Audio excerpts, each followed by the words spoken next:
Oke. Bismillahirrahmanirrahim. Assalamualaikum warahmatullahi wabarakatuh. Waalaikumsalam warahmatullahi wabarakatuh. Terima kasih kepada Bapak Ibu yang sudah hadir di room kami. Kali ini kita akan membahas tentang Seven Habits, yaitu lanjutan dari materi hari Kamis lalu ya. Kalau hari Kamis lalu Pak Yitno menjelaskan tentang sebagian permukaannya saja gitu ya. Nah, insya Allah pada kesempatan kali ini akan dibahas lebih mendalam. Saya perkenalkan di sini hostnya adalah saya sendiri, Gina Apriliawati, kemudian ada Ibu Moderator, Ibu Aa Nur Hasan HSPD, dan ada Bapak presenter kita yaitu Pak Yitno Baseno SSI. Baik, untuk selanjutnya saya langsung serahkan saja kepada moderator kita, Ibu Aa Nur Hasan. Silahkan Ibu Aan. Baik, terima kasih Bu Gina. Bismillahirrahmanirrahim. Assalamualaikum warahmatullahi wabarakatuh. Waalaikumsalam warahmatullahi wabarakatuh. Bapak Ibu sekalian, terima kasih atas kehadirannya siang ini. Pada sesi kali ini kita akan melanjutkan paparan dari Pak Yitno. Jadi season keduanya membahas tentang Seven Habits gitu. Di pertemuan awal Pak Yitno sudah menjelaskan 3 kebiasaan ya kaitannya dengan pengembangan pribadi gitu ya Pak Yitno ya, maksudnya fokusnya ke diri pribadi. Nah, sesi kali ini kita akan bicaranya bagaimana kebiasaan itu pengaruhnya dengan orang lain juga gitu, hanya melibatkan orang lain juga. Orang sukses itu tidak cukup sukses hanya untuk dirinya sendiri. Sukses kita akan terasa lebih bermakna jika sukses bersama-sama. Nah, seorang pendidik tentu menginginkan kesuksesan tidak hanya untuk dirinya, tapi juga untuk anak-anak didiknya dan instansi tempat dia bekerja atau berkarya. Lalu bagaimana agar dapat terwujud sukses bersama? Nah, ini nanti akan dibahas oleh Pak Yitno. Tapi sebelumnya saya perkenalkan diri Pak Yitno dulu ya sebagai presenter kita hari ini.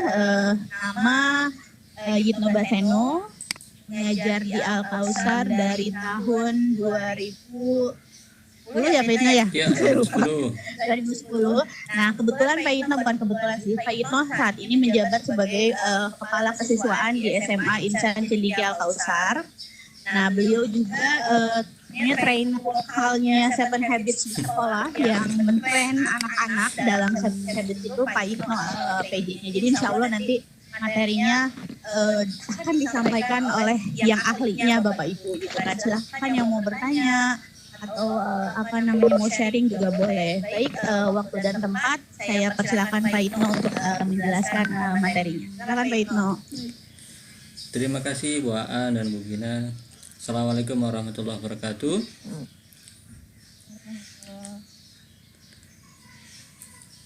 Waalaikumsalam warahmatullahi wabarakatuh. Baik, selamat datang kepada Bapak Ibu semuanya, Bapak Ibu instruktur yang berkenan hadir, Bapak Ibu guru peserta maupun Bapak guru yang lainnya yang berkenan hadir di kesempatan kali hari ini. Kita akan melanjutkan kembali diskusi kita tentang Seven Habits, 7 kebiasaan yang ada ataupun tertuliskan di bukunya Stephen Covey. Jadi kami ulangi kembali bahwasanya Seven Habits ini ya 7 kebiasaan efektif menurut Stephen Covey gitu ya. Jadi kalaupun Bapak Ibu semuanya menurut Bapak Ibu ada kebiasaan lain yang itu juga efektif, ya tidak masalah Bapak Ibu. Tapi ya kalau di sini itu adalah sifatnya kebiasaan-kebiasaan efektif yang sifatnya universal, dan itu semua berlaku dalam kehidupan kita sehari-hari gitu. Kalau di kemarin kita sudah menyampaikan habit 1 sampai 3, itu kaitannya dengan kemenangan pribadi ya. Jadi kalau kita sudah terbiasa dengan habit 1, 2, 3, maka insya Allah kita menjadi seorang yang pribadi yang efektif gitu ya. Pribadi yang ya insya Allah sukses lah gitu ya. Yaitu jadi pribadi yang pertama itu proaktif. Kalau mohon maaf saya agak nambahkan juga di sisi keislaman ya. Kalau pribadi proaktif itu biasanya identik dengan nilai keikhlasan gitu ya. Karena di situ ada sukarela. Dimana sukarela itu awalnya juga dari paksa rela gitu ya. Kemudian mulai dari tujuan akhir itu jelas ya, kita sebagai seorang muslim, orang-orang Islam biasanya orientasi kehidupan tidak hanya di dunia tapi dari akhir ya. Atau mungkin ketika anak-anak kita sekolah ataupun kita gabung di forum ini itu pasti punya tujuan akhir gitu ya. Nah, tujuan akhir itulah yang menentukan semangat kita, yang memicu semangat kita, yang menentukan strategi-strategi dan juga apa saja yang harus kita lakukan agar tujuan akhir tersebut bisa tercapai. Kemudian biasanya kan kita ketika real dalam kehidupan kita sehari-hari, dari waktu 24 jam itu pasti banyak aktivitas-aktivitas yang harus kita lakukan. Nah, jangan sampai aktivitas yang kita lakukan tersebut ataupun kebiasaan-kebiasaan kita itu nanti tidak bersinergi ataupun tidak sesuai dengan tujuan akhir kita ya. Makanya kita harus bisa mendahulukan hal-hal yang utama. Hal utama yang mana? Yang sesuai dengan tujuan kita tadi gitu ya. Nah, itu habit 1, 2, 3 kemarin. Kemudian kita akan lanjutkan di sesi berikutnya ini tentang habit 4, 5, dan 6, yaitu nanti insya Allah kalau kita sudah bisa memahami apa isi dari habit 4, 5, 6, maka kita tidak hanya meraih kemenangan secara pribadi tapi juga kemenangan secara bersama. Nah, itu kan juga ya kita hidup sebagai makhluk sosial yang dia tidak tidak bisa hidup secara sendiri gitu ya. Jadi memang kita terbiasa ataupun memang sudah selayaknya kita hidup secara sosial gitu ya. Nah, sukses bersama itu akan jauh lebih bermakna gitu. Kemudian ya agar kemenangan pribadi dan kemenangan bersama itu senantiasa kita peroleh dan kita punya semangat yang selalu terbaharukan, semangat kita selalu ya kan kita namanya manusia pasti akan menemukan titik jenuh ataupun kita punya keterbatasan. Nah, di sini habit yang kedua tentang asah gergaji gitu ya. Baik Bapak Ibu, langsung saja ke materinya. Ini yang kemarin sudah kita bahas.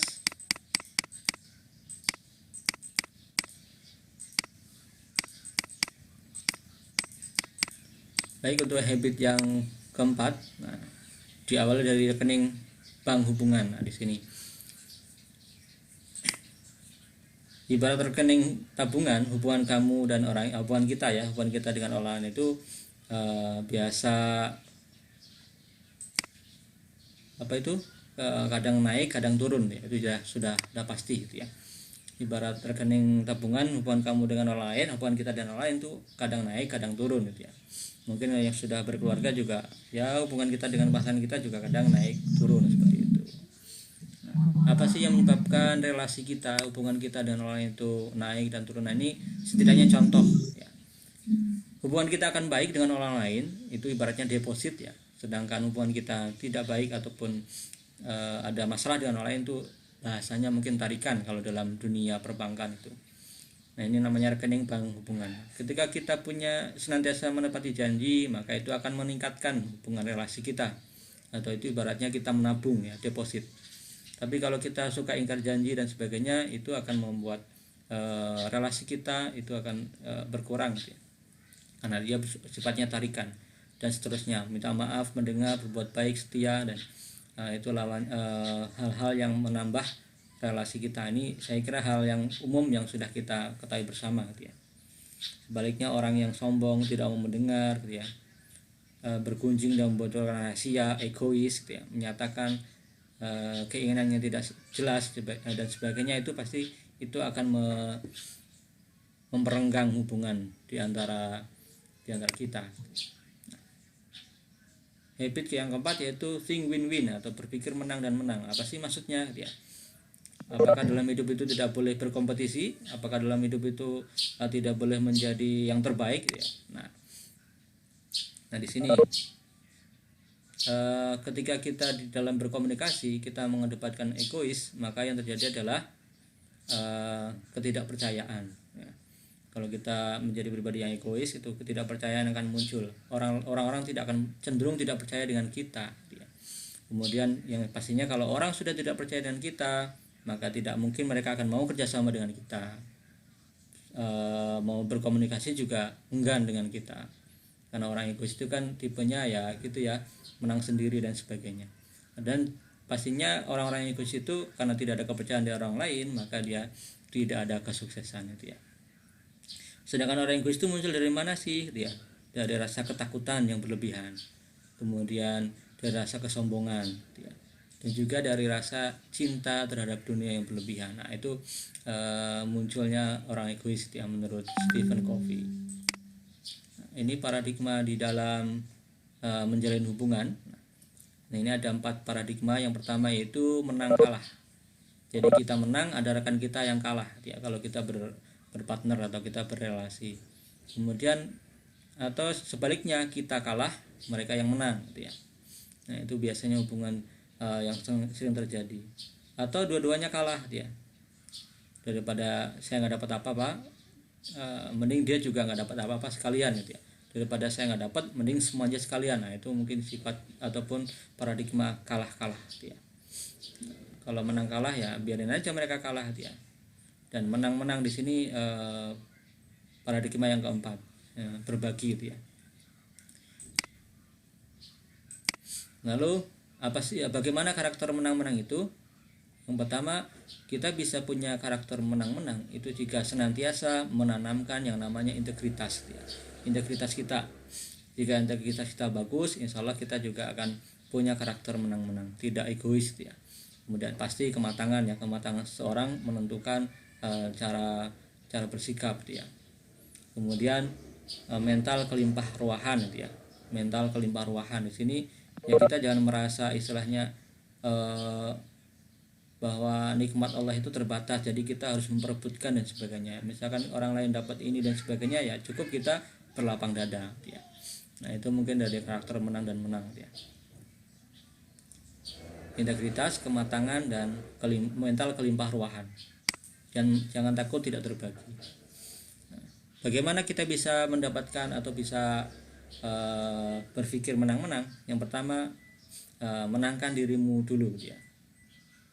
Ya jadi kita buat diri kita tenang. Misalkan kita lihat orang lain itu juara, yuk nggak perlu kita kemudian merasa sakit hati, gondok, kemudian iri dan sebagainya ya. Menangkan diri dulu, udahlah, mungkin ya memang rezeki dia gitu. Dan ini menjadi tantangan buat saya untuk lebih baik lagi. Nah, seperti itu berpikir menang dan menang gitu ya. Kalau misalkan kita berpikirnya kalah menang, ya kita merasa wah saya udah kalah dengan dia, ya itu berarti kalah menang. Atau mungkin ketika kita juara kita meremehkan orang lain sehingga ya istilahnya apa ya, kamu tidak bisa, istilahnya tidak ada yang bisa mengalahkan saya dan sebagainya. Itu berpikir menang kalah. Kalau kalah daripada kalau saya nggak dapat, orang lain juga nggak boleh dapat. Nah itu berpikir kalah. Berpikir menang ya tadi, kalau ada orang yang juara ya kita terima, dan itu menjadi istilahnya motivasi buat kita. Nah itu berpikir proaktif kan seperti itu. Kemudian hindari tumor kembarnya gitu ya. Jadi tips yang kedua agar kita bisa berpikir menang-menang. Karena memang kecenderungan manusia itu bersaing, kecenderungannya membanding-bandingkan. Nah ini tidak lagi ataupun harus kita bisa hindari yang seperti ini gitu ya. Kecenderungan bersaing di sini dalam arti hal yang positif tidak masalah gitu ya. Tapi kalau sampai ke hal yang negatif, maksudnya saya menumbuhkan rasa iri, rasa dengki, nah itu yang tidak seharusnya. Nah, itu habit yang keempat.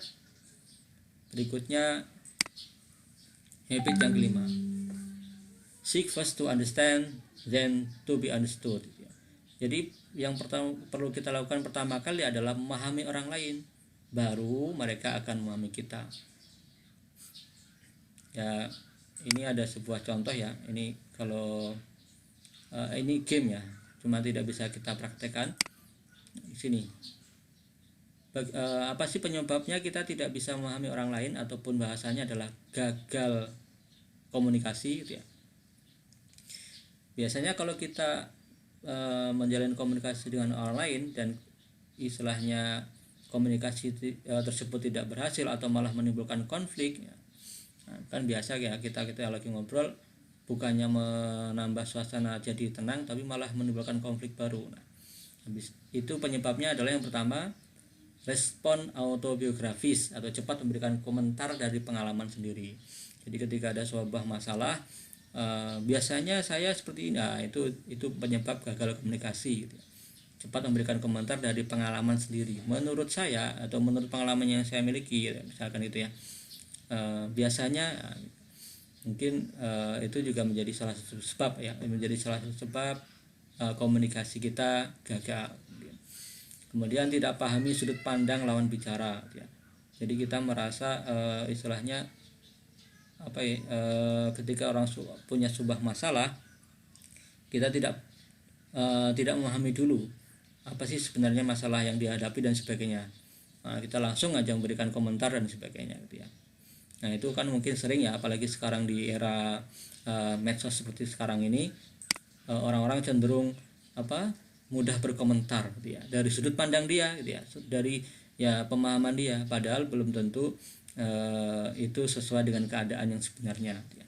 Misalkan kalau dulu kita sering dapat share itu ya, bahwasanya ketika ada potongan gambar ya, ternyata potongan gambar itu kalau dilihat secara keseluruhan ataupun dari sudut pandang yang sebenarnya tidak menggambarkan hal itu. Dulu kan ada sebuah gambar yang seolah-olah ada seorang yang ingin ditusuk dengan celurit padahal dia sedang melindungi diri dan sebagainya gitu ya. Nah, itu bahasanya seperti itu. Kemudian yang ketiga, tidak mendiagnosis sebelum memberi resep ya. Nah, di sini pokoknya kalau ada masalah ini, oh ini obatnya seperti ini gitu ya. Oh pasti ini jalan, kalau misalkan ada orang yang lagi sedih, oh kamu ini aja, lupakan saja misalkan. Lupakan tanpa istilahnya bertanya terlebih dahulu apa yang menyebabkan dia bersedih, apa yang menyebabkan dia istilahnya menjadi murung dan sebagainya. Langsung aja memberikan resep. Udahlah kamu bahagia, istilahnya lupakan saja. Padahal kan tidak tahu penyebab masalahnya apa. Atau misalkan ada siswa kita yang saya contohkan kembali, misalkan dia lagi waktu dalam ya tadi kalau yang disampaikan oleh Bu Aan tadi, materi memanusiakan manusia ya, memanusiakan hubungan. Nah di situ tanpa kita mendiagnosis kita memberikan resep ya. Kamu kok nggak pernah gabung belajar online sih, mending kamu ini aja, gak punya HP, beli aja HP-nya misalkan seperti itu ya. Atau kamu harus beli HP supaya bisa gabung dengan kelas kita dan sebagainya, tanpa mendiagnosis gitu ya. Itu penyebab gagal komunikasi. Makanya tadi salah satu tips untuk memanusiakan hubungan adalah komunikasi gitu ya. Baik, berikutnya, nah di sini pengaruh komunikasi, bahwasanya 7% itu kata-kata itu hanya berpengaruh sebesar 7% saat kita berkomunikasi gitu ya. Kemudian bahasa tubuh 55% dan intonasi 38%. Nah, di sini kalau kita lagi VCD seperti ini, kalau hanya kata-kata berarti apa yang saya sampaikan cuma 7% yang akan bisa diterima dia, belum terpotong oleh sinyal dan sebagainya. Nah, mungkin kalau kita lagi istilahnya sampaikan di dalam kelas atau dalam training dengan ketemu langsung, bahasa tubuh itu berpengaruh 55% gitu ya. Jadi mungkin kalau yang mungkin perlu penelitian nih, kalau kita pakai online seperti ini berapa persen kemampuan ataupun berapa persen ilmu yang bisa diserap oleh anak didik kita. Intonasi, nah mungkin ini saya juga lagi belajar ya menyampaikan suatu materi secara umum seperti ini ya. Kan beda ya kita ketika menyampaikan di forum seperti ini dan juga di kelas gitu ya, akan terasa beda sekali gitu ya. Mungkin bahasa kita, nah ini kan ada rekaman, nah mungkin rekaman yang kita buat seperti ini juga bisa menjadi refleksi kita, apakah saat kita menyampaikan materi itu intonasi kita sudah sesuai dan sebagainya. Nah kita sama-sama belajar. Nah dari VCT ini banyak hal yang bisa kita pelajari, tidak hanya teknologinya tapi juga skill-skill yang lain, mungkin dari cara kita menyampaikan argumen, cara kita menyampaikan materi dan sebagainya. Nah mungkin kalau para instruktur luar biasa ya, kemarin saat kita ikut istilahnya VCT pelatihan yang pertama itu, saat grand opening dan sebagainya, beliau-beliau sudah terlihat profesional, bahasa dan sebagainya, ketenangan, kemudian menyikapi ketika ada trouble itu sudah terbiasa. Nah itu bagian dari yang mempengaruhi komunikasi gitu ya, yang mempengaruhi keberhasilan suatu interaksi. Nah, di sini langkah mendengar dengan tulus. Nah, komunikasi itu bisa terjalin dengan baik kalau kita juga terbiasa mendengar dengan tulus ya.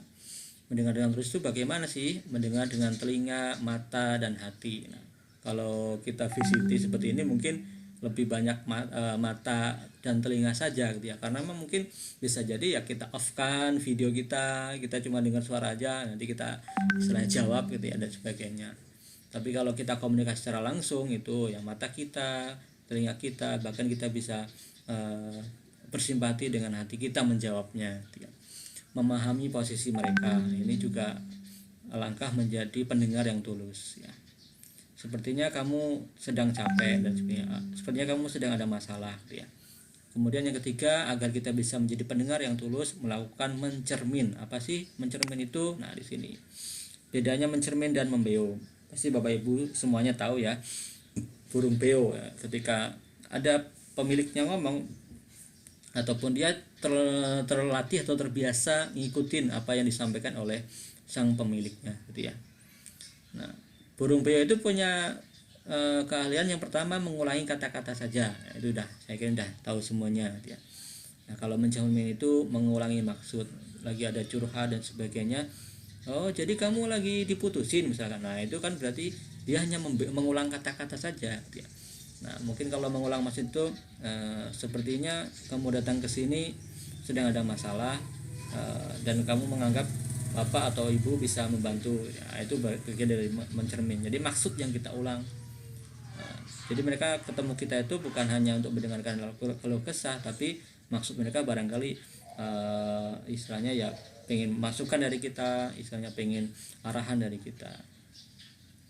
Kemudian menggunakan kata-kata yang sama itu membeo ya, menggunakan kata-kata sendiri. Jadi redaksinya bisa kita ubah gitu ya. Membeo itu cenderung dingin dan tidak peduli gitu ya.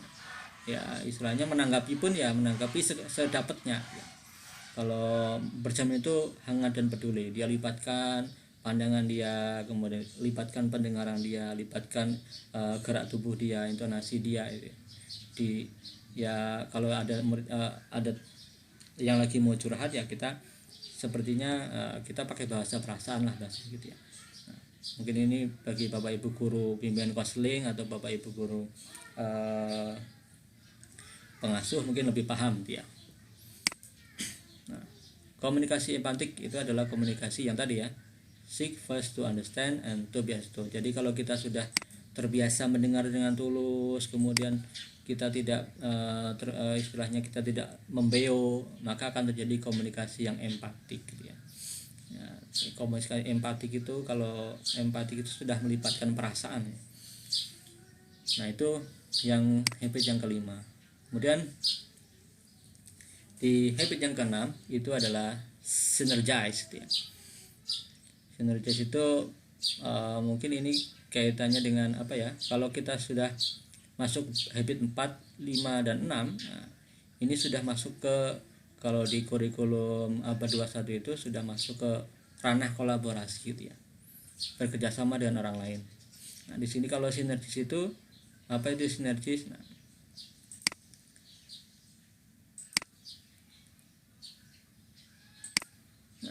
di sini biasanya kita untuk lebih memahami apa pengertian sinergis biasa kita lakukan sebuah game ya. Tapi ya karena keterbatasan interaksi kita nggak mungkin saya peragakan game ini dengan Bapak Ibu kan akan jadi lucu, atau mungkin saya share game online nanti malah kita main game ya. Nah di sini apa itu sinergi?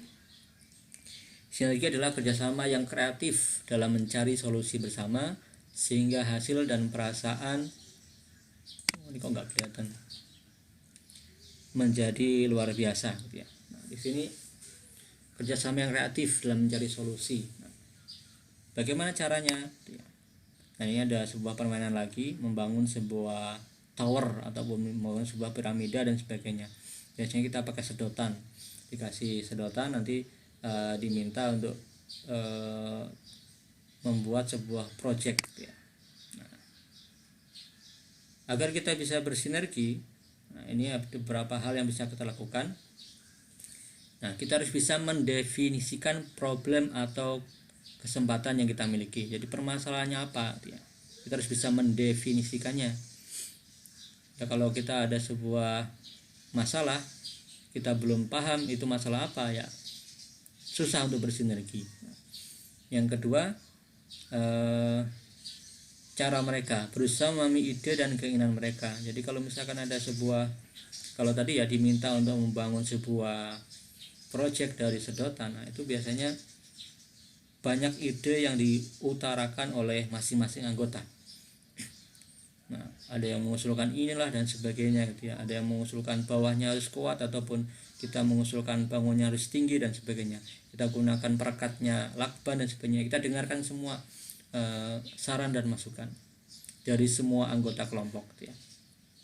Kemudian baru ya, nah ini konsep yang kelima. Kalau kita sudah berusaha mendengar apa ide orang lain, nah, kita coba sampaikan juga sudut pandang kita, berusaha dipahami dengan berbagai ide keinginannya. Jadi ini melanjutkan dari habit yang kelima tadi ya. Kita mendengarkan dulu. Jadi kalau dalam suatu kelompok itu jangan istilahnya kita ingin senantiasa didengar apa usul kita, apa pendapat kita ya, tanpa kita mau mendengar usul dan pendapat orang lain, itu pastinya. Kemudian kalau sudah terjadi sebuah kesepakatan, hubungan empatik tadi, hubungan saling antar anggota, maka kita bisa buat brainstorming atau menciptakan pendapat dan ide baru ya. Menggabungkan dari berbagai macam sudut pandang dan berbagai macam ide tadi kita gabungkan, kita coba buat brainstormingnya. Nah, kalau misalkan digabungkan menjadi sebuah ide baru seperti ini bagaimana ya. Nah, kalau sudah seperti itu, setelah ada brainstorming baru kita bikin cara yang lebih baik ya, menemukan solusi yang lebih baik itu. Jadi kalau intinya kalau kita ingin bersinergi, maka kita harus tahu dulu permasalahan yang akan kita hadapi atau kita selesaikannya apa sih ya. Kalau sudah kita paham permasalahannya, baru kita dengarkan pendapat-pendapat dari orang-orang lain ya. Jangan dulu kita istilahnya seperti ini ya, kita putuskan inilah yang harus kita lakukan. Nah, itu tidak. Biasanya kalau kita seperti itu, orang-orang lain, anggota kelompok kita atau anggota suatu instansi kita, mereka akan istilahnya, oh ini kok cuma di monopoli, istilahnya di hanya apa ya, otoriter dan sebagainya, tanpa mau mendengar usulan dari orang lain. Baru kalau kita sudah mau mendengarkan, kita coba sampaikan pendapat kita. Dengan menggabungkan pendapat-pendapat tadi, kita buat ide gagasan yang baru ya. Nah, ide-ide tadi kan pasti juga banyak gitu ya. Nah, dari ide yang banyak tadi, kita pilih mana yang terbaik. Itu bersinergi. Nah, di sini habit yang ketujuh, habit yang terakhir ya, habit 4, 5, 6 tadi. Kalau kita sudah terbiasa think win-win ya, kita istilahnya tidak merasa kalah ketika orang lain sukses ya. Justru itu menjadi motivasi kita untuk bisa lebih sukses seperti dia atau mungkin lebih baik ya. Dan ketika kita sudah sukses, kita tidak perlu istilahnya mengecilkan orang lain, itu berarti kita sudah punya think win-win. Kalau hal seperti itu ada dalam diri kita, kemudian ditambah juga kita punya komunikasi yang empatik dengan orang lain ya. Ya, kita bisa berkomunikasi empatik dengan orang lain, serta yang keenam tadi kita bersinergi, maka kesuksesan bersama akan kita dapatkan ya. Kemudian habit yang ketujuh, yang namanya manusia itu adalah makhluk yang istilahnya dia akan senantiasa punya semangat yang naik turun ya. Kalau keimanan kan juga ya gitu yang kus dia naik dan turun ya. Semangat juga kita akan naik turun ya. Kadang semangat, kadang lemas gitu ya. Dalam membina relasi hubungan juga kadang hubungan itu baik ya, kadang istilahnya ada riak-riak dan sebagainya gitu ya. Nah, hal seperti itu pasti akan terjadi gitu ya. Namanya kita manusia biasa. Bagaimana supaya proaktif, kemudian kita biasa menentukan orientasi kegiatan harian kita ataupun tujuan hidup kita senantiasa terbaharui gitu ya. Maka habit yang ketujuh ini perlu juga kita miliki, yaitu sapendesau. Kita senantiasa mengasah gergaji kalau bahasanya. Pembaharuan diri bahasa sapendesau itu, yaitu kebiasaan 7 adalah memelihara dan meningkatkan aset terbesar yang kita miliki. Apa aset terbesar yang kita miliki? Ya, itulah diri kita sendiri ini adalah aset kita.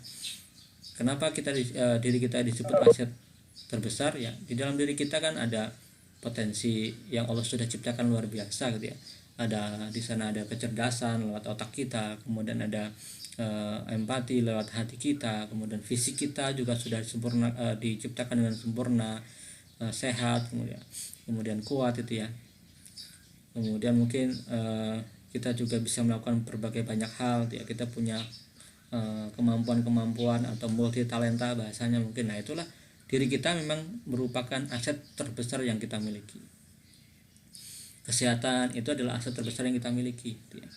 Waktu luang itu juga aset terbesar yang kita miliki. Nah, di dalam diri manusia, nah ini sudah kita pahami bersama ya, ada 4 dimensi yang melekat kepada setiap orang, yaitu dimensi badan atau fisik, kemudian dimensi otak, dimensi hati ya, atau jiwa, dan dimensi jiwa ya. Nah, di sini kalau badan itu identik dengan fisik ya, olahraga kita bisa. Nah, ini kaitannya dengan kesehatan fisik kita. Nah, supaya kita bisa menjaga aset fisik kita berupa kesehatan fisik kita, ya mau nggak mau kita harus senantiasa biasakan dengan olahraga, biasakan dengan aktivitas-aktivitas yang bermanfaat lainnya. Gitu ya. Kita biasakan makan makanan yang bergizi. Gitu ya. Nah, itu aset yang pertama, fisik. Ini harus kita jaga. Mungkin di masa-masa sekarang ya, di masa pandemi ini, aset fisik kita harus benar-benar kita selamatkan ya dari penyerangan atau dari wabah virus ya.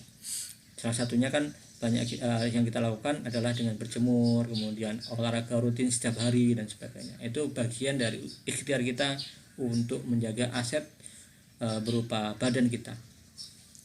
Kemudian aset berupa otak, ini jelas ya. Kalau otak itu konsumsinya dengan kita membaca, kemudian kita senantiasa melakukan penelitian, ikut pelatihan. Nah, itu bagian dari kita mencukupi dimensi otak kita. Nah, kalau otak kita lapar, itu biasanya juga nanti ya akibatnya mudah pikun, kemudian jadi mudah hal-hal kecil aja tidak bisa kita pecahkan ya, karena kita jarang terbiasa memanfaatkan ataupun mengoptimalkan potensi berupa otak kita.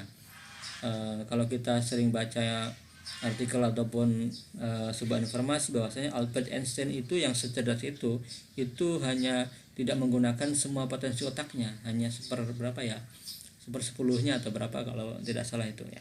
Jadi memang tidak semua potensi otak itu digunakan oleh seorang Albert Einstein dengan penemuan yang luar biasa seperti itu. Nah, itu seorang Albert Einstein ya belum menggunakan semua potensi otaknya. Nah, apalagi orang-orang yang ya dia jarang mengoptimalkan potensi otak tersebut dengan banyak berlatih, banyak membaca, banyak berinovasi, menciptakan karya dan sebagainya. Kemudian di sini ini lebih ini ya. Kemudian di sini dimensi hati, emotional dimension ya.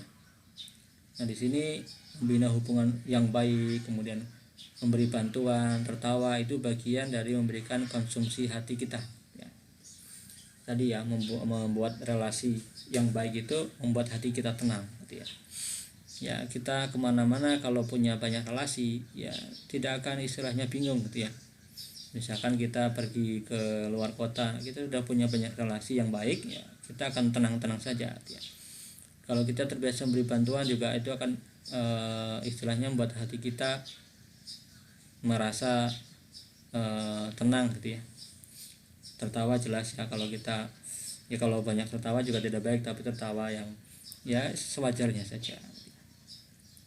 Kemudian jiwa, spiritual dimension. Nah, ini kaitannya dengan hubungan kita spiritual kita ya, berdoa, berzikir, baca Al-Quran bagi muslim ya. muhasabah dan sebagainya. Nah, ini bagian dari mencukupi ataupun bagian kita mengelola aset terpenting kita ataupun mengelola diri kita ya, menjaga aset diri kita dengan mengoptimalkan keempat dimensi ini, badan, otak, hati, dan jiwa. Nah, semuanya kalau kita sudah bisa istilahnya cukupin, insya Allah kita akan menjadi punya energi yang lebih untuk menjadi orang yang proaktif dan seterusnya. Jadi habit 1-6 itu akan bisa optimal jika empat dimensi ini terpenuhi semuanya ya. Kita bisa bersinergi dengan orang lain ya, kalau kita punya hubungan yang baik dengan orang lain pasti gitu ya. Kita bisa istilahnya berkomunikasi empatik ya, jika kita senantiasa memberikan bantuan dan sebagainya. Kita juga bisa menjadi pribadi yang proaktif ya kalau kita sehat ya. Kalau sakit itu biasanya kalau orang yang sakit ya dia cenderung mungkin ya beberapa yang sakit itu ya uring-uringan dan sebagainya gitu ya. Sakit hati, sakit jiwa, sakit apalagi ini ya ilmunya kurang. Nah tadi ya kalau dari sudut dari pengetahuan dia kurang ya dia akan senantiasa memberikan komentar-komentar itu ya berdasarkan dari sudut pandang ia ya. Jarang membaca ataupun tidak membaca secara umum ya. Kalau kita sering baca-baca share-sharean di Facebook ataupun di sosial media yang lainnya, biasanya orang itu berkomentar hanya melihat judul tanpa mau membaca secara keseluruhan seperti itu. Nah, kebiasaan kita dalam memperbaharui diri ini akan membuat kita melakukan 6 kebiasaan efektif lainnya ya. Jadi kalau sudah terbiasa kita membaharui dimensi badan, otak ya, senantiasa olahraga, senantiasa membaca, hati kita juga kita cukupi kebutuhannya, spiritual kita juga bagus ya. Mungkin kalau ini semua sudah bisa kita penuhi, maka 6 kebiasaan efektif lainnya juga akan bisa kita lakukan. Nah itu Bapak Ibu yang bisa saya tambahkan terkait dengan materi 7 habit ini. Jadi dimulai dari habit yang pertama, kita menjadi pribadi yang proaktif. Pribadi yang proaktif itu pribadi yang bertanggung jawab, tidak suka mencari kambing hitam ya. Kemudian setelah kita menjadi pribadi yang proaktif, kita terbiasa menentukan tujuan kita dari kita senantiasa menentukan target-target hidup kita. Kalau ingin tercapai targetnya, maka kita harus terbiasa mendahulukan hal-hal yang penting. Kita hidup sebagai manusia sosial, maka kita akan senantiasa berinteraksi dengan orang lain. Supaya interaksi kita berjalan dengan baik, maka kita harus bisa mengedepankan kemenangan bersama dan juga komunikasi yang empatik ya. Kalau kita sudah bisa berkomunikasi dengan empatik, salah satu caranya adalah kita mendengar terlebih dahulu, yang memahami orang lain. Kalau sudah seperti itu, maka kita bisa dengan mudah akan bersinergi dengan orang lain ya. Kita bisa mengkompakkan kelompok kita bisa membuat instansi kita lebih kompak, lebih sukses bersama seperti itu. Dan itu semua ditopang oleh habit yang ketujuh, yaitu dengan terpenuhinya 4 dimensi tadi, dimensi badan, fisik, dimensi otak, dimensi jiwa, dan dimensi spiritual kita. Itu mungkin Bu Gina yang bisa saya tambahkan pada sesi kali hari ini.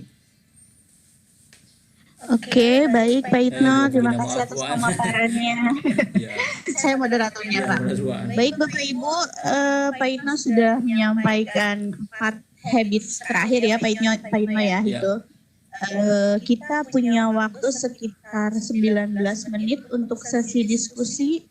Bagi yang ingin bertanya, boleh langsung tanyakan ke Pak Itno atau ditulis di kolom chat. Silahkan. Ditunggu dulu ya Pak Itno. pertanyaannya. Ya, saya kira sudah cukup jelas Bu, semua udah mempraktekkan seperti ini. Ya, memang jelas sekali Pak Hitno, dan ini sesuatu yang sebenarnya bukan teori ya Pak Hitno ya, harus Iya. dipraktekkan ya Pak Hitno ya. Iya. Kalau dari 7 habits tersebut Pak Hitno, kalau misalnya ada satu yang tidak kita lakukan, itu pengaruhnya bagaimana Pak? Hanya proaktif iya gitu, tapi kadang-kadang kita masih suka iri sama keberhasilan orang lain gitu-gitu. Itu biasanya dampaknya seperti apa Pak Hitno? Nah, berarti kita bisa pilihkan tadi Bu, yang kalau habit 1 sampai 3 ya mungkin itu dia masih ada permasalahan tentang dirinya ya. Kalau sudah sampai habit tergolong habit 4, 5, 6, maka biasanya kalau itu muncul ya dia akan susah membangun relasi, istilahnya susah berkomunikasi gitu. Ataupun susah kalau diajak bersinergi ya enggan nanti nggak mau, misalkan pilih-pilih dan sebagainya. Itu mungkin itu pengaruhnya Bu, nggak kompak Iya, misalnya. siap. Iya, betul. Yang lainnya mangga silahkan jika ada pertanyaan. Bu Aan, saya mau bertanya, boleh nggak? Boleh Ibu host. Iya. Boleh. Setelah Bu Gina ada dari Pak Firman Fajar ya. Iya. Ya, silakan. Dulu ya Pak Firman, mohon izin. Ya. Oh. Begini Pak Yitno, saya rasa semua orang pernah mengalami ya ketika dihadapkan di sebuah teamwork gitu. Misalnya ada orang yang misalnya sulit gitu diajak kerjasamanya. Nah, ketika di sini kan kalau misalnya tadi ada habit think win-win, berarti kita menang, dia menang. Artinya maksudnya tujuan kita tercapai, tujuan orang itu juga tercapai. Nah, dalam teamwork itu kan harusnya bentuk kerjasama itu akan memunculkan think win-win itu sendiri. Misalnya saya bekerja, dia juga bekerja, akhirnya goal kita tercapai. Tapi kadang-kadang ketika dia sulit diajak kerjasama dan kitanya proaktif, misalnya kadang-kadang suka berpikir kayak ya udah tuh lah nungguin dia mah lama, udah lah sama kita aja, misalnya seperti itu. Nah mungkin kalau seperti itu oke, kita misalnya proaktif karena ini misalnya nama baik kelompok gitu ya, nama baik teamworknya gitu. Tapi di sisi lain kita seperti mengabaikan yang habit yang keempat itu nggak sih Pak? Maksudnya bagaimana itu Pak? Ya, ya kalau tadi misalkan dalam sebuah kelompok ya kita berpikiran seperti itu, berarti memang kita belum think win-win Bu ya. Kita belum terbiasa dengan istilahnya ngajak sukses bersama gitu ya. Ya harusnya dalam kelompok ya dinikmati gitu ya. Memang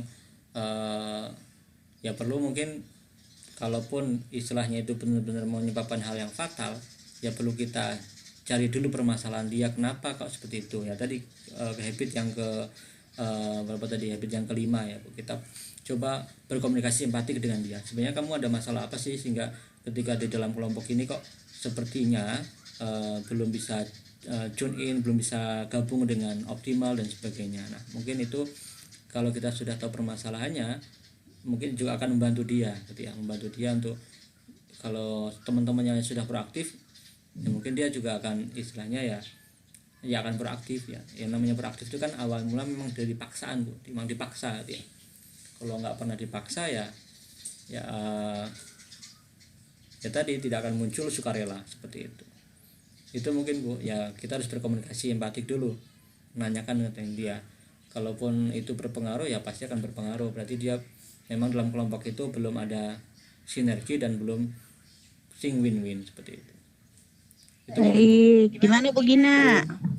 Sangat jelas Bu Aan, terima kasih. Jelas. Terima kasih Bu Gina atas pertanyaannya. Pertanyaan berikutnya Pak Itno dari Pak Firman Fajar ya.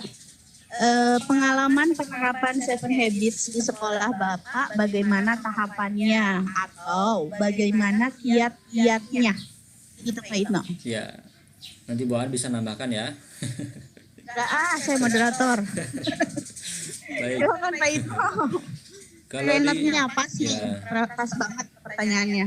kalau 7 Habits di kita biasanya diawali dari siswa baru ya Pak. Dari siswa baru itu kita berikan ya tadi materi ini kita sampaikan secara training ya. Jadi tidak secara klasik ataupun tidak secara ini online seperti ini. Sebenarnya ini tidak tidak ideal ya sebenarnya habit seperti ini ya, tapi karena memang kita hanya baru sharing saja. Nanti kalau memang tertarik dengan mau membiasakan seperti ini ya kita bisa bertemu gitu ya, bisa mengundang tim ya, tim untuk bisa sharing bersama.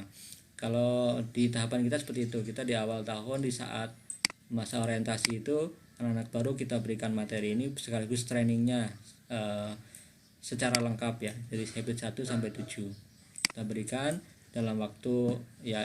Ini menjadi kegiatan yang sebenarnya habitnya disampaikan secara berurutan ya. Habit 1, 2, 3 sampai selesai. Kalau sudah selesai mungkin dijeda untuk habit berikutnya tidak masalah, tapi nggak boleh satu pertemuan pertama minggu depan baru habit kedua, itu tidak akan nyambung nanti. Jadi nyambungnya itu kalau sudah 1, 2, 3 mau dijeda silahkan, 3, 4, 5, 6 dan 7 diselesaikan gitu. Atau mungkin sekaligus satu hari ya masalah seperti itu. Tapi biasanya kalau Seperti yang Pak Yitno ini ya lakukan ya, ya, di ini ya di VCD. kalau di istilahnya disekaligus kan satu hari, biasanya itu penyampainya juga kesannya buru-buru, nggak optimal juga. Betul. Banyak ini sih, Betul. banyak apa Ya. lebih akan mengena proaktif itu juga dengan game ya, anak-anak praktek dan sebagainya itu Pak. Memahami seven habit harus dengan praktek ya, kayaknya mungkin seperti itu. Kalau hanya teori seperti apa saya seperti ini sampaikan 7% ya, 7% dipotong sinyal, berarti tinggal berapa persen Pak? Baik, gitu ya Pak Yitno ya, Pak Firman saja semoga puas. Kalau ada pertanyaan lagi boleh tanya lagi Pak Yitno ya nanti. Ya. Berikutnya Pak Yitno, pertanyaan dari Pak Asep Permana. Pak Asep Permana bertanya bagaimana seorang guru menerapkan habits kepada anak ketika anak mempunyai habit yang sudah diajarkan oleh orang tua dan habitnya berlawanan dengan yang diusung di atas, begitu. Ya, ini Kalau konteksnya pendidikannya berbeda kayak Pak Yitno ya, orang tuanya dengan banyak banget ini ya di kita ya, sering banget ini. Baik Pak, Silakan, Pak Pak Asep. Nah kalau misalkan seperti ini kita lihat dulu, kalau misalkan kalau habitnya itu habit bagus, biasanya dia akan istilahnya bersesuaian Pak. Kalau habitnya sudah baik biasanya bersesuaian dengan 1 sampai 7 pasti ada kesesuaiannya gitu ya. Misalkan di rumah anak itu sudah terbiasa apa ya, kalau misalkan kecuali kalau habitnya itu memang berlawanan dengan istilahnya kebiasaan-kebiasaan yang tidak baik, nah itu biasanya ya di sini memang berlawanan ya, habit yang berlawanan dengan yang dua. Kalaupun berlawanan ya mau nggak mau ya kita buat komitmen gitu ya, karena mereka sudah memilih instansi kita, sudah memilih sekolah kita, ya mereka harus secara paksa rela tadi mengikuti apa yang kita terapkan gitu ya. Ya kalau kecenderungannya nanti misalkan mereka tidak mau, ya pilihannya ya ada istilahnya, kalau di awal di tahun di sekolah kita ya, di awal itu sudah ada kontrak ya dengan orang tua bahwasanya mereka siap menerima pembinaan, siap menerima program, siap menerima kurikulum dan sebagainya. Pokoknya apapun yang dilakukan oleh sekolah, orang tua sudah sepakat untuk menerimanya gitu ya.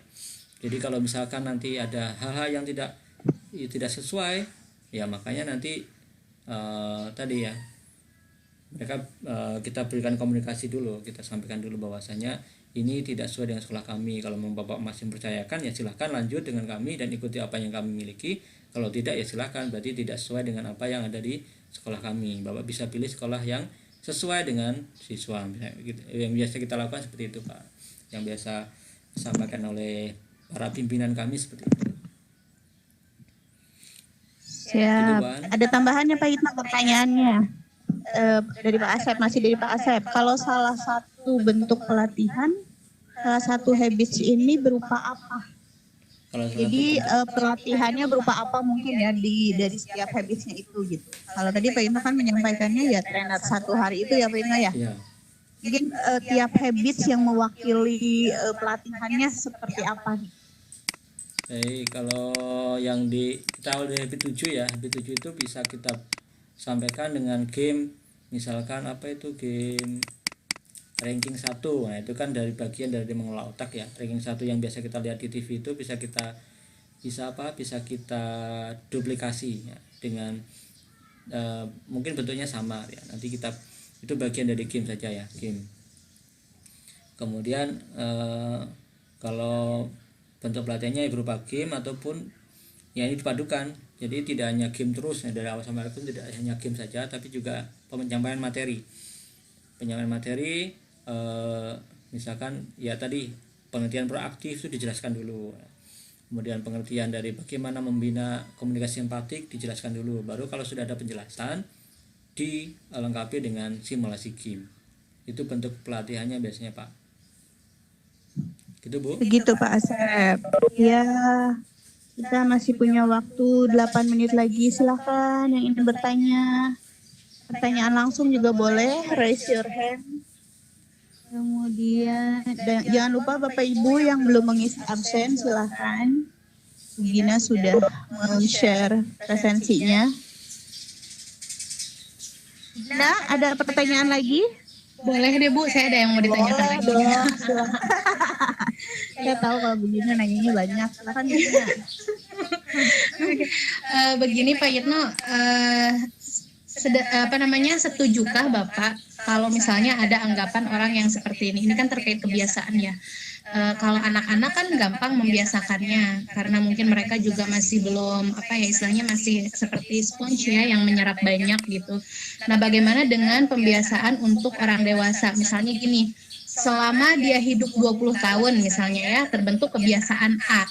Lalu ketika dia berada di lingkungan baru, katakanlah mungkin pekerjaan atau misalkan dunia kuliah atau mungkin dunia rumah tangga gitu ya, dia harus menyesuaikan kebiasaannya tersebut gitu, atau misalnya harus merubah kebiasaan. Setuju nggak Bapak kalau misalnya, oh dia itu memiliki kebiasaan itu selama 20 tahun. Berarti kayaknya waktunya cukup lama nih untuk untuk menimbulkan kebiasaan yang baru misalnya. Jadi kayaknya nggak cukup deh setahun 2 tahun, kayaknya ya minimal 5 tahun atau sekian gitu. Bapak setuju nggak dengan statement itu? Terima kasih. Ya tadi ya Bu, prinsip itu kan prinsip alam, prinsip universal kita ya, bahwa segala sesuatu itu pasti tidak instan ya. Pasti tumbuh dan berkembang ya. Bisa ditumbuhkan pasti Bu, bisa ditumbuhkan. Ya memang tadi kalau misalkan ya ketika masih ini mungkin ada yang sebelum kita berkeluarga misalkan masih sendirian, kita masih istilahnya ya cuek lah dengan pekerjaan-pekerjaan rumah, waktu di rumah dengan orang tua kita. Nah itu biasanya kita bisa mau nggak mau ya awalnya paksa rela kan ya, membantu keluarga kecil kita dan sebagainya. Kalau itu yang dulunya sangat cuek dengan kebiasaannya sangat cuek dengan hal-hal urusan dapur misalkan, nah, ini sharing malah ini ya sharing keluarga ya, kalaupun di pembelajaran juga bisa kita ambil, tapi lebih mudahnya karena ini kita lagi WFH ya, nah ini work from home juga, ini juga menjadi mungkin menjadi hal yang baru buat kita, yang biasanya kita nggak pernah lihat rumah itu berantakan dari pagi hari, kita sekarang melihatnya. Misalkan kita jarang melihat anak kita mungkin berantem di pagi hari, nah sekarang kita melihatnya. Nah mungkin itu menjadi hal yang bisa kita istilahnya tumbuhkan, kita harus tumbuhkan kebiasaan baru lagi. Itu Bu Gina mungkin, atau ya, baik, belum Pak, jelas atau gimana? Jelas bisa dijawab ya, atau di grup bertiga ya. Iya bisa. Atau mungkin Kita tinggal Alusna mau mengundang Al-Kausar untuk Seven Habit juga lagi. ada masalah kayaknya Bu. Ada Pak Wahyu ya. mengundang boleh nanti saya ajukan ya. Baik, Pak Itno tinggal 5 menit lagi ya, mungkin Pak Itno berikan pernyataan terakhir saja berkaitan dengan materi hari ini. Setelah itu kita akan tutup karena sepertinya tidak ada pertanyaan lagi. Ya, silakan Pak Itno. Baik, sebagai closing statement ya, bahwasanya kita ya tadi kita bahwasanya hidup kita itu kumpulan dari kebiasaan-kebiasaan kita ya. Dan kebiasaan kebiasaan buruk ya itu bisa kita hilangkan, dan kebiasaan baik kita bisa tumbuhkan. Kalau kita ingin istilahnya ya tadi proses menjadi baik itu bukanlah yang instan, bukan sesuatu yang bisa sekaligus ya, butuh proses yang bisa jadi sangat lama ya. Menumbuhkan proaktif itu bukan hal yang mudah ya. yang terbiasa kita cuek dengan orang lain, untuk proaktif itu mungkin butuh paksaan ya, benar-benar perlu paksaan gitu ya. Ya mungkin kita pertama akan merasa canggung, kita akan merasa istilahnya nggak pede dan sebagainya, tapi kalau kita bisa kalahkan rasa-rasa itu, maka segala rasa yang membuat kita tidak enak tadi, insya Allah kita akan memunculkan proaktif. Nah, di awal dari yang kecil dulu. Kalau kita sudah mengawal dari yang kecil ya, nah kemudian kalau konsepnya Kim kan 3M ya, mulai dari diri kita, dari yang kecil, dan mulai dari sekarang juga. Nah, kalau merasa Bapak Ibu tujuh kebiasaan ini bagus dan bisa diterapkan, ya silahkan dimulai dari diri kita dulu dan saat ini juga. Itu mungkin Bu An yang bisa saya tambahkan. Siap, terima kasih. Baiklah Bapak Ibu, sekian pemaparan dari Pak Hitno, insya Allah bermanfaat ya ilmunya. Kurang lebihnya mohon dimaafkan. Terima kasih atas partisipasinya. Waktu dan tempat saya kembalikan ke Bu Gina ya sebagai host ya. Terima kasih. Assalamualaikum warahmatullahi wabarakatuh. Waalaikumsalam warahmatullahi wabarakatuh. Ya, terima kasih kepada Pak Yitno atas pemaparan untuk materi Seven Habits part 2 ini.